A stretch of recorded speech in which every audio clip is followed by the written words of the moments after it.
ഇന്ന് മരണങ്ങൾ കൂടുതലാണ്. ചെറുപ്രായത്തിൽ തന്നെ ചെറുമക്കൾ, വളരെ ചെറിയ പ്രായം ചെന്ന ആളുകൾ തന്നെ ഒരു രോഗവുമില്ലാതെ മരിച്ചുകൊണ്ടിരിക്കുന്നു. മരണത്തിന് പ്രായമില്ല.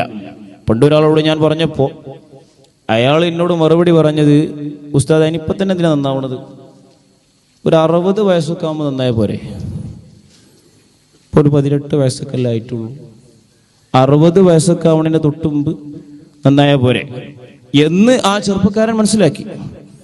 ഞാൻ മനസ്സിലാക്കിയത്, അവനോട് അസ്രാഈൽ അലൈഹിസ്സലാം വന്നിട്ട് നീ 60 വയസ്സിലാണ്, ഫെബ്രുവരി 5-ാം തീയതി ഇന്ന ദിവസം ഇന്ന സമയത്ത് മരിക്കുമെന്ന് നേരത്തെ അഡ്വാൻസായി പറഞ്ഞിട്ടുണ്ടെന്നോ. അങ്ങനെ പറഞ്ഞ ഒരാൾക്കല്ലേ ഞാൻ 60 വയസ്സിൽ മരിക്കുമെന്ന് പറയാൻ പറ്റുള്ളൂ.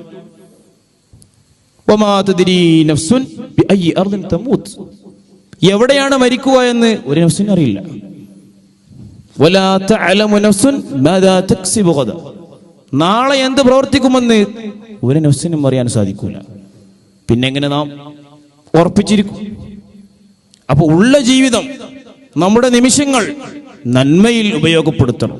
ശാബുൻ നശഅ ഫീ ഇബാദത്തില്ലാഹ്, നാളെ നമുക്ക് അർശിന്റെ തണൽ ലഭിക്കാനുള്ള ഏകമാർഗം അള്ളാഹുവിന്റെ ആരാധനയിലായിട്ട് വളർന്ന യുവാവുണ്ടല്ലോ, അവനക്ക് നാളെ അർശിന്റെ തണലുണ്ട്.